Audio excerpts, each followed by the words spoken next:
Assalamualaikum warahmatullahi wabarakatuh. Semoga kabar kalian hari ini dalam keadaan sehat, tidak kurang suatu apapun, dan tetap semangat. Kalian sudah kelas 12, sebentar lagi ujian.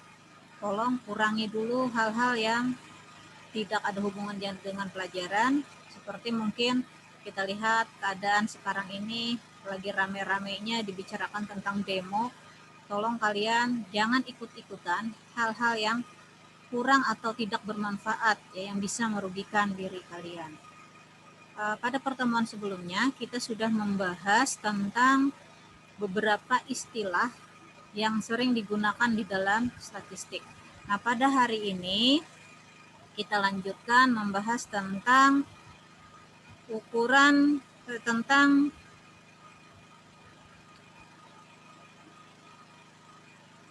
penyajian data ya dalam bentuk tabel distribusi frekuensi. Jadi nanti data di dalam soal itu disajikan bisa dalam bentuk tabel distribusi frekuensi, bisa dalam bentuk histogram. Nah, pada tujuan pembelajaran hari ini, peserta didik dapat membaca dan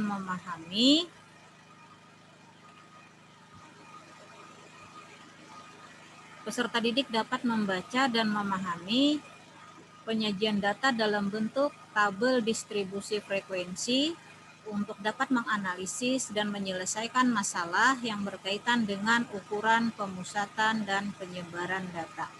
Nah, jadi nanti tujuan kita sebenarnya pada kompetensi dasar yang ini adalah kita bisa menganalisis dan menyelesaikan masalah tentang ukuran pemusatan dan penyebaran data ini.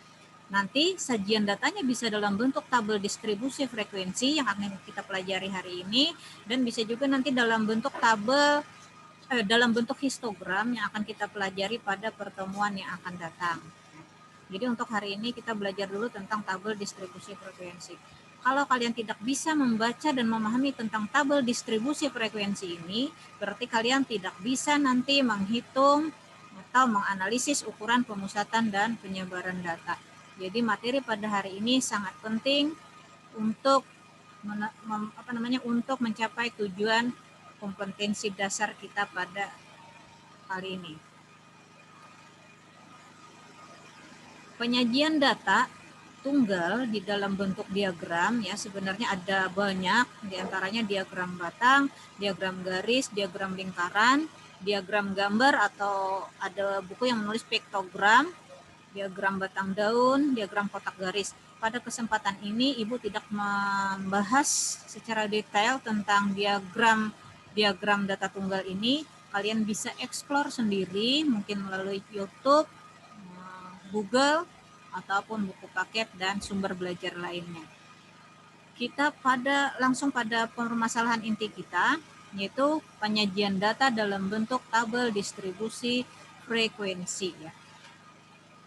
Data bentuk tabel distribusi frekuensi ini ada dua macam, ada tunggal, ada berkelompok. Dua-duanya akan kita bahas. Contoh misalnya yang pertama tentang tabel distribusi frekuensi tunggal. Misalnya Ibu punya data nilai ulangan matematika wajib siswa kelas 12 ya. Ibu ambil datanya misalnya ada 20 orang ini, ada 20 siswa ini yang nilainya seperti terlihat di layar ini. Mau kita buat menjadi sebuah tabel distribusi frekuensi tunggal. Nah, cara membuatnya kita lihat sini, nilai terendahnya kita lihat adalah 50, nilai tertingginya adalah 64. Jadi kita buat dulu nilainya, daftar nilainya sini 50, 51, 52, 53 dan seterusnya sampai 64. Lalu kita cari frekuensinya. Frekuensi itu apa? Banyaknya siswa yang memperoleh nilai tersebut. Misalnya 50, ada berapa siswa yang memperoleh nilai 50? Kita lihat di sini yang memperoleh nilai 50 ada satu orang siswa ini yang mempunyai nilai 50 ya. Nah, berarti frekuensinya 1. Nah, sekarang 51. Ada berapa siswa yang memperoleh nilai 51? Ada 2 nih, 51. Nah, ini 51. Berarti ada 2. Jadi frekuensinya 2. 52-nya ada berapa? Kita cari di sini. 52. 52 mana 52? Ini 52. 52 hanya 1, berarti frekuensinya 1. 53-nya ada berapa? 53-nya ada 2, 53. Nah, ada 2, berarti frekuensinya 2 untuk 53. 54-nya ada berapa? Kita lihat sini 54, 1, 2. Berarti frekuensi 54 juga 2. 55-nya 55-nya nah ada 1, berarti 1. 56. 56-nya ada 1 ini ya, 56 1. 57 57-nya juga ada 1 nih, 57. 58 kita lihat 58. Nah, ini 58 juga ada 1. 59. Nah, 59 juga ada 1. 60 di sini tidak ada siswa yang dapat nilai 60, berarti frekuensinya 0 untuk nilai 60. 61 ada berapa? 61 ada 1 ya. Nah, nilai 62-nya ada 1, 2. Berarti 62-nya ada 2. 63-nya ada 1. 64-nya kita lihat ada 3. Nah, frekuensi nilainya 64 ada 3. Terus frekuensi ini kita jumlahkan ya. 1 tambah 2 tambah 3 tambah 2 dan seterusnya sini sampai tambah 3. Nah, semuanya ada 20. Nah, berarti jumlah data kita ada 20 ya. Ini adalah data tabel distribusi yang kita sajikan dalam tabel distribusi frekuensi tunggal. Sekarang bagaimana kalau kita sajikan dalam tabel distribusi berkelompok? Nah, Ibu salin kembali nih soal ini, Ibu salin lagi ke sebelah. Nah, ini kita lihat kita mau membandingkan tabel distribusi tunggal dan distribusi berkelompok. Nih Ibu salin lagi soalnya tadi. Nah, kita buat di sini dalam bentuk tabel distribusi berkelompok. Ya. Berkelompok itu maksudnya nilainya yang kita kelompokkan menjadi 3-3 ya. Di sini kita buat menjadi 3-3. Nanti menjadi berapa-berapa itu ada aturannya ya. Sebenarnya kita tidak bahas itu karena nanti kalian tidak disuruh menyajikan data tapi hanya membaca dan memahami data. Nah, di sini 50 sampai 51 ada berapa orang yang nilainya antara 50 sampai 52. Berarti maksudnya 50, 51, 52 ada berapa orang? Kita lihat tadi sini 50-nya ada 1, 52-nya tadi ada 50-nya ada 1, 51-nya ada 2 dan 52-nya ada 1. Ya, berarti ada 4. Nah, terus lagi setelah 52 berarti 53. 53 sampai 55 ada berapa orang siswa yang dapat nilai 53 sampai 55? Kita lihat sini. 53-nya tadi ada 2. 54-nya ada 1. Ada 2. Berarti 4 sudah. 55-nya ada 1. Berarti 5. Ya, pada kelas ini ada 5. Pada kelompok berikut atau kelas berikut 56 sampai 58. 56-nya ada 1, 57-nya 1, 58-nya 1. Berarti pada kelas ini ada 3 siswa. Terus pada kelas berikut 59 sampai 61. 59 sampai 61, 59-nya 1 orang, 60-nya tidak ada, 61-nya 1 orang. Berarti ada 2 pada kelas ini. Terus kelas kelima 62 sampai 64. Ada berapa siswa? 62-nya ada 2 orang. 63-nya ada 1 orang. 64-nya ada 3 orang. Berarti ada 6 orang untuk kelas ke-5. Nah, ini adalah data berkelompok. Sekarang kalian bisa bandingkan kekurangan dan kelebihan data tunggal dan data berkelompok. Kalau data tunggal tadi kalian lihat, di sini sajiannya panjang sekali, ya. Apalagi kalau rentang nilainya misalnya panjang, berarti tabel ini akan sangat panjang. Terus di sini kita lihat kalau ini lebih simpel ya, lebih simpel, lebih pendek. Cuman nanti kedua-duanya itu ada kekurangan dan kelebihannya. Kelebihannya apa? Kelebihannya kalau data tunggal, misalnya kita mau dari tabel ini mau kita susun kembali menjadi data seperti ini bisa. 50-nya ada 1 orang, bisa kita tulis 50 ada 1, 51-nya ada 2, berarti 51, 51 dan seterusnya ya. Tapi kalau data berkelompok, nah misalnya 50 sampai 52 ada 4 orang, bisakah kita menulis kembali 50-nya ada berapa, 51-nya ada berapa, 52-nya ada berapa? Kan sulit kita menjabarkan kembali seperti ini. Nah, itulah kekurangan data berkelompok. Jadi kebanyakan peneliti biasanya lebih kalau mau hasil penelitiannya lebih akurat biasanya menggunakan data tunggal ya. Karena bisa dirinci kembali datanya seperti awal. Kalau data berkelompok itu tadi kekurangannya tidak bisa kita kembalikan ke data awal, kita tidak tahu 50 berapa, 51-nya berapa, 52-nya berapa. Tetapi kelebihan data berkelompok, dia sajiannya lebih simpel. Nah, itu. Nah, terus apa beda tampilannya? Kalau data tunggal tadi kita lihat sini nilainya satu-satu ya, 50, 51, 52. Sedangkan data berkelompok nilainya ada rentang di sini ya, antara 50 sampai 52 berapa. Jadi ada interval di sini ya. Jadi itu bedanya data tunggal dan data berkelompok. Kalian harus bisa menentukan apakah data itu data tunggal atau data itu data berkelompok. Karena rumusnya beda. Data tunggal ada sendiri rumusnya, data berkelompok ada sendiri. Jadi berbeda. Makanya kalian harus bisa menentukan apakah data itu tunggal atau berkelompok ya. Nah, sebelum kita ke perhitungan, kalian harus tahu dulu harus bisa dulu menentukan beberapa hal ya. Yang pertama di sini misalnya 50 sampai 52, 53 sampai 55 ini disebut dengan interval kelas ya. Rentang kelas atau interval kelas. Ini kelas pertama, ini kelas kedua, kelas ketiga dan seterusnya. Yang kedua, kalian harus bisa tentukan batas kelas. Batas kelas adalah nilai di ujung-ujung pada sebuah kelas ya. Pada ujung kiri atau ujung bawah ini disebut dengan batas bawah, pada ujung kanan atau sebelah atas ini disebut dengan batas atas. Contoh pada kelas kedua. Kita contoh pada kelas kedua. Yang di kiri ini disebut batas bawah. Jadi pada kelas kedua batas bawahnya adalah 53, sedangkan batas atasnya adalah 55 ya. Itu batas. Yang ketiga yang perlu kalian ketahui adalah tentang tepi kelas ya. Tepi kelas ini mencarinya bagaimana? Mencari tepi bawah itu batas bawah dikurang setengah. Kalau mencari tepi atas yaitu batas atas ditambah setengah. Misal pada kelas ketiga ya, pada kelas ini mencari tepinya kita, karena kalian harus bisa mencari tepi kelas ini untuk bisa menentukan frekuensi kumulatif nanti. Ya, harus bisa menentukan tepi ini. Jadi ini juga sangat penting kalian ketahui. Dan di rumus nanti juga ada tentang tepi kelas. Jadi kalian harus bisa menentukan ini. Misal pada baris ketiga, tepi bawah kan batas bawah ini dikurang setengah. Berarti 56 dikurang setengah adalah 55,5. Tepi atasnya adalah mencari tepi atas adalah batas atas ditambah setengah. Batas atasnya 58 ditambah setengah berarti 58,5. Nah, itu untuk kelas ketiga. Untuk kelas yang lain kalian bisa tentukan sendiri.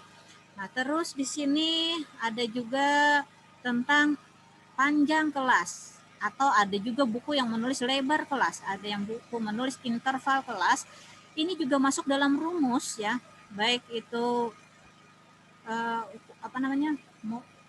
median, modus, nanti ada rumusnya tentang panjang kelas. Makanya kalian di sini harus bisa menentukan panjang kelas ya. Panjang kelas ini ada beberapa cara menentukan panjang kelas.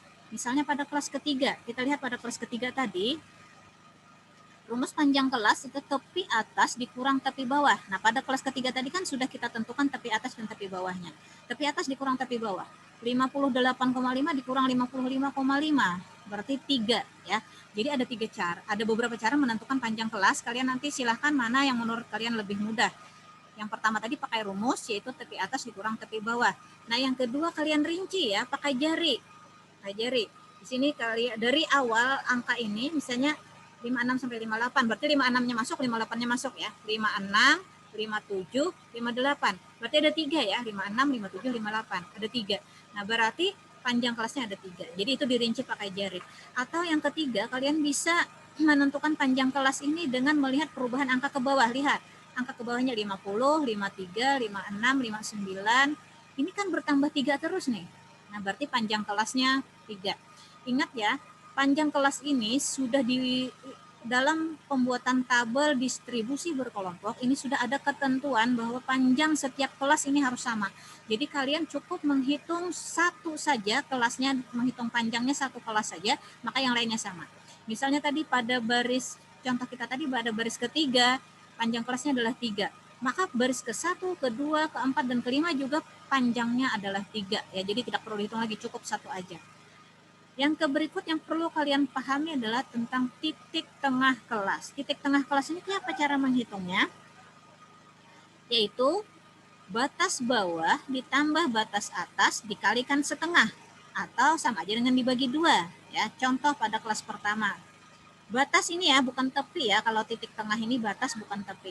Berarti 50 tambah 52 kan 102 dibagi 2 atau dikali setengah sama aja kan 102 dibagi 2 kan adalah 51. Nah, jadi titik tengahnya 51 untuk baris pertama. Untuk baris kedua sama caranya, 53 tambah 55 kan 108 dibagi 2 kan 54. Berarti titik tengah untuk kelas kedua adalah 54 ya, begitu caranya. Terus macam-macam daftar distribusi frekuensi berkelompok. Macam-macam daftar distribusi berkelompok. Ada 3 macam yang kita bahas pada hari ini. Yang pertama tentang daftar distribusi frekuensi relatif, yang kedua frekuensi kumulatif kurang dari, dan yang ketiga nanti distribusi frekuensi kumulatif lebih dari. Ya. Ini perlu kalian pahami untuk bisa menghitung median dan ukuran letak data.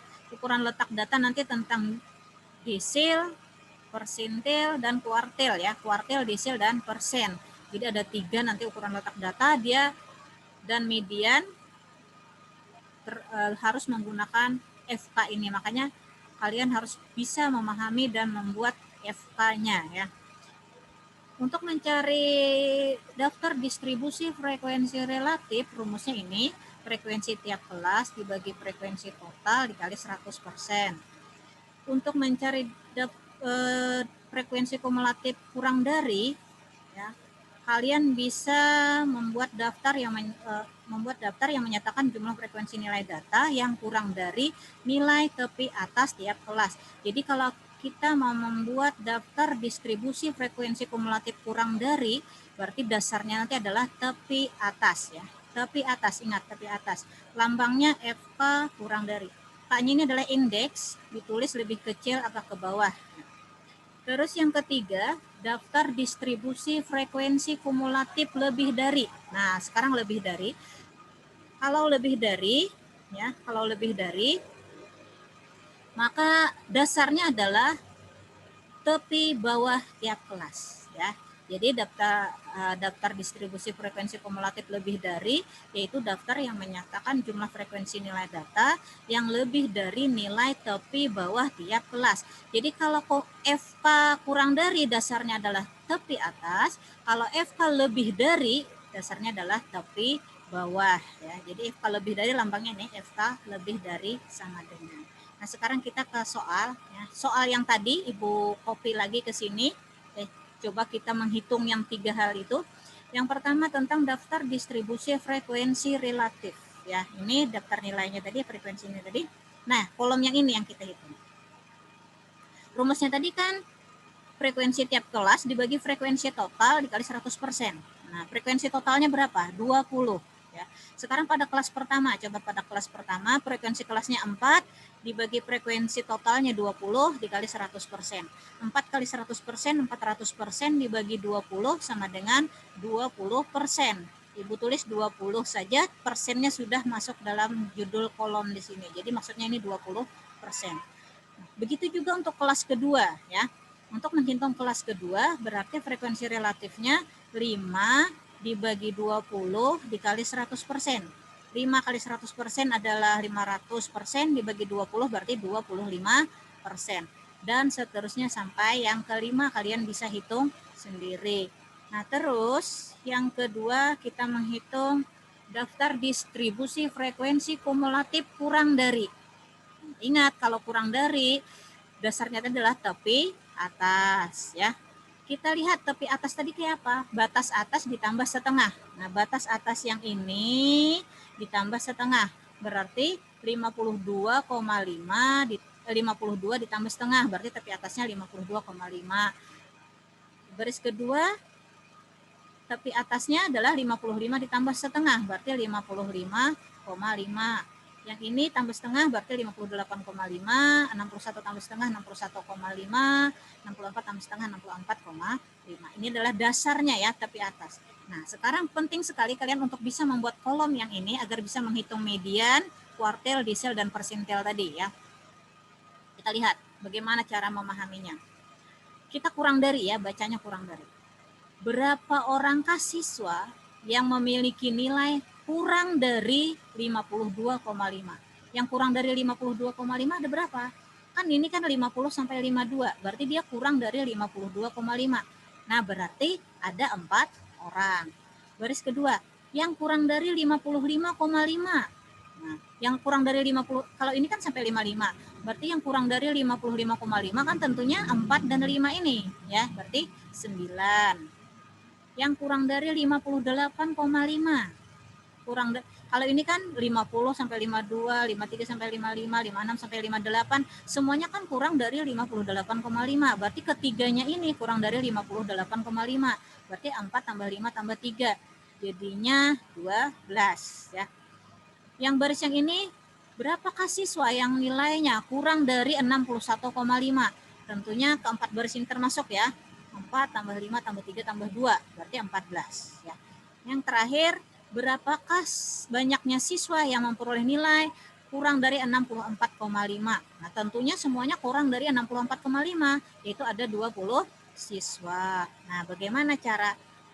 Jadi seperti itu cara memahami tentang FK kurang dari ya.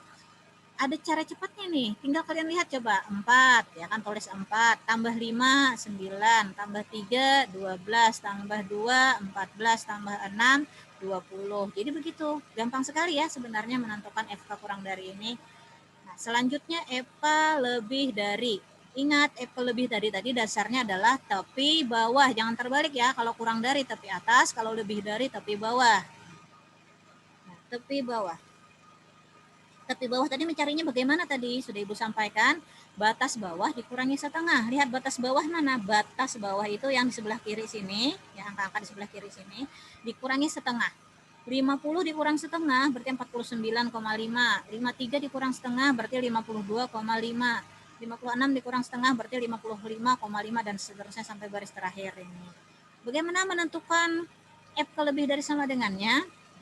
Ini juga penting diketahui ya untuk bisa nanti membuat OGIF ya, bisa OGIF nanti kita berdasarkan FK lebih dari. Cara memahaminya begini, berapakah banyaknya siswa yang nilainya lebih dari tepi bawah, lebih dari tepi bawah, yang lebih dari 49,5. Tentunya semuanya ini lebih dari 49,5. Ada berapa? Ada 20. Berapakah banyaknya siswa yang nilainya lebih dari 52,5. Nah, kalau 50 sampai 52 ini kan tidak masuk, berarti yang lebih dari 52,5 ada 4 ini aja, baris kedua sampai baris kelima. 5 tambah 3 tambah 2 tambah 6, berarti ada 16. Untuk baris ketiga, berapakah banyaknya siswa yang nilainya kurang dari 50, yang lebih dari, maksud Ibu, yang lebih dari 55,5, yang lebih dari 55,5. Nah, kalau yang dua baris ini kan tidak termasuk ya, berarti yang lebih dari 55,5 adalah 3 orang ini aja. Adalah 3 baris ini ya. 3 baris yang 3 tambah 2 tambah 6, berarti ada 11. Untuk menentukan FK yang keempat ini, berapakah banyaknya siswa yang nilainya lebih dari 58,5? Yang lebih dari 58,5 kan hanya 2 dan 6 ini. Ya, hanya ini ya, hanya 2 baris ini. Berarti ada 8. Yang lebih dari 61,5 hanya 1, yaitu 6. Nah, jadi seperti itu menentukan FK lebih dari. Ini sebenarnya juga sangat mudah kita tentukan ya, tanpa harus kayak tadi. Coba kita lihat angkanya. Kalau FK kurang dari tadi kan dari atas ya, 4 tambah 5 9 tambah 3 12 tambah 2 14 tambah 6 20. Nah, kalau FK lebih dari bawah, ini kan 6 tambah 2 8 tambah 3 11 tambah 5 16 tambah 4 20. Nah, jadi itu cara mencari FK kurang dari dan FK lebih dari. Nah, untuk pertemuan kita hari ini hanya itu. Jadi kita bisa memahami, bisa membaca tabel distribusi frekuensi tunggal dan distribusi berkelompok ya, baik untuk relatifnya maupun kumulatif lebih dari atau kumulatif kurang dari. Nah, untuk pertemuan berikut kita membahas tentang sajian data dalam bentuk histogram. Ya, itu juga sangat penting. Jangan sampai kalian tidak mengikutinya.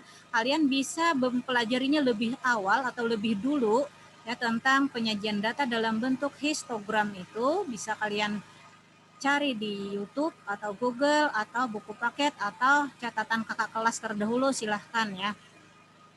Nah, kalau kita belajarnya lebih dulu, memahami pada saat pertemuan kan akan lebih mudah. Mungkin itu yang bisa Ibu sampaikan untuk kali ini. Mudah-mudahan kalian mudah memahaminya dan bermanfaat. Assalamualaikum warahmatullahi wabarakatuh.